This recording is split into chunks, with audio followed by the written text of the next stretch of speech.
Assalamualaikum warahmatullahi wabarakatuh. Good morning everybody. Bagaimana kabar kalian? Alhamdulillah. Ibu harap kabar kalian semua baik-baik saja. Oke, kita lanjutkan ya pertemuan kita.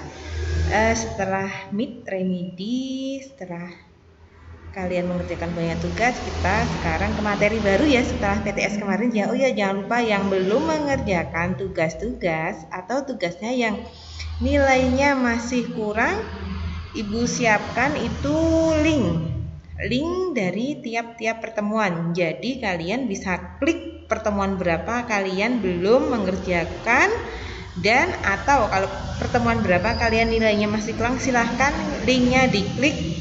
Tugasnya apa ada di situ, nanti bagaimana cara mengumpulkannya juga ada di situ, dan bisa japri ibu kalau belum jelas. Oke, udah siap? Oke ya, kita mulai ya. Nah, hari ini kita akan belajar tentang procedure text. Procedure itu text prosedur ya. Coba kita lihat, what is procedure text? Kita lihat text prosedur apa ya nak ya. Oke.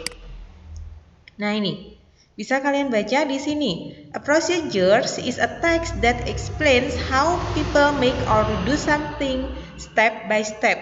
Jadi nak, prosedur adalah sebuah teks yang menjelaskan bagaimana orang membuat atau melakukan sesuatu selangkah demi selangkah. Contohnya apa? Ayo, melakukan sesuatu selangkah demi selangkah yang kalian temui apa? Contohnya, pintar ya. Contohnya adalah resep. Itu contoh paling mudah. Resep. Nah, ya selanjutnya nih. This text uses temporal conjunctions such as first, second, after that, then, next, and finally. Nah, teks ini menggunakan kata sambung seperti pertama-tama, kedua, second, kedua, after that, setelah itu, then, kemudian, next, selanjutnya, dan finally, akhirnya. Nih, harus kalian hafalkan nih ya. First, second, after that, ini harus hafal. Begitu juga dengan nih, how people make or do something. Ini sering keluar nih kata-kata ini. Oke. Bisa dilanjut? Ibu lanjut ya. Oke, next. Nah, structure of a procedure is struktur teks prosedur. Kalau kalian lihat di sini ada berapa nak? Coba. Ada berapa ini? Ayo. Iya, pintar. Ini ada 3. 1, 2, 3. Yang pertama apa namanya teksnya? Ayo, yang pertama strukturnya. Ya, pinter. Aim, goal atau tujuannya. Kalau dalam resep itu judulnya. Contohnya di sini, how to make fried rice. Bagaimana cara membuat nasi goreng. Itu goalnya, tujuannya. Oh, arep gawe sego goreng. Nah, next.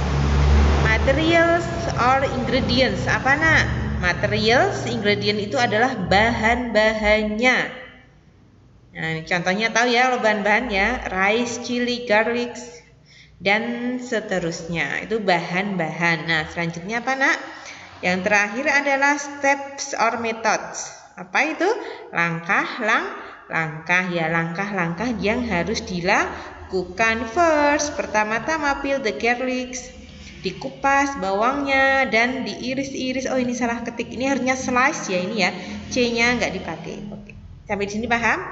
Strukturnya ada 3, yaitu goal, material, dan steps. Oke, lanjut ya.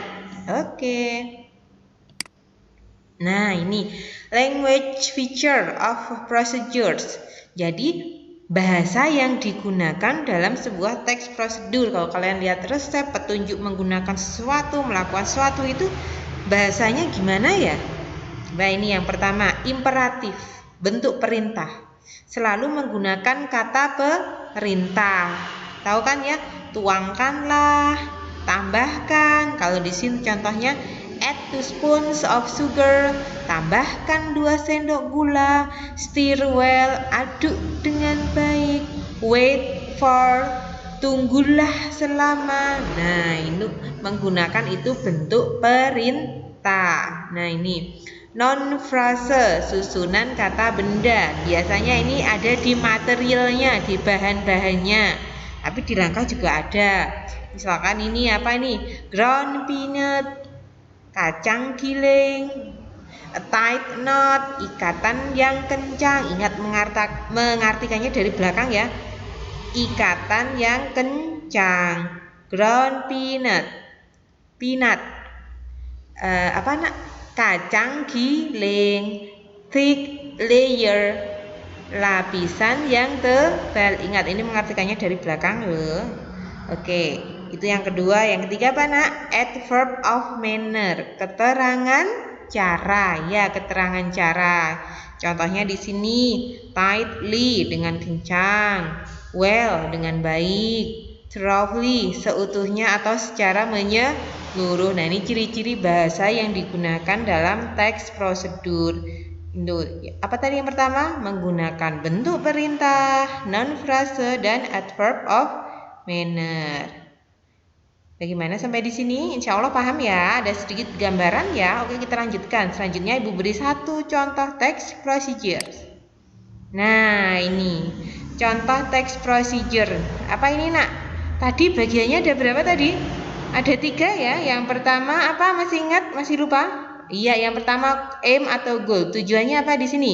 Tujuannya adalah how to make mango juice. Bagaimana cara membuat jus mangga. Materialsnya, bahan-bahannya. Yang kedua tadi, ini bahan-bahannya. Yang selanjutnya apa? Steps itu langkah-langkah.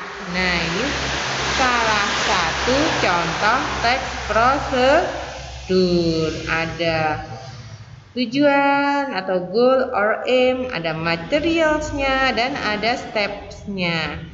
Oke, sampai di sini ada pertanyaan?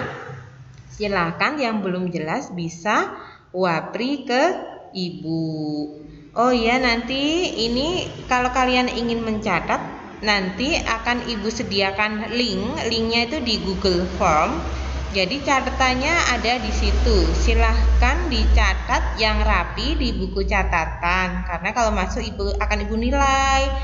Tugasnya juga ada di Google Form. Untuk tugas juga dicatat di buku, ditulis di buku.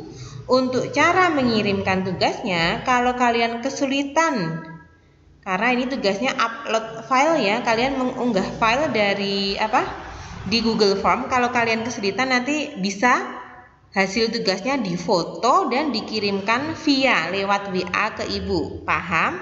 Tugasnya apa ya Bu? Nanti tugasnya adalah Ibu akan nanti menyediakan kotak. Coba lihat, perhatikan nanti. Kalian cermati saja di Google Form. Nah, sekarang kalian coba lihat Google Form, diklik Google Formnya di link yang sudah Ibu sediakan. Nah, cermati perintahnya. Jadi sebelum bertanya, pastikan kalian mencermati perintahnya ya. Oke? Insya Allah paham ya. Oke, dari Ibu cukup sekian. Wassalamualaikum warahmatullahi wabarakatuh.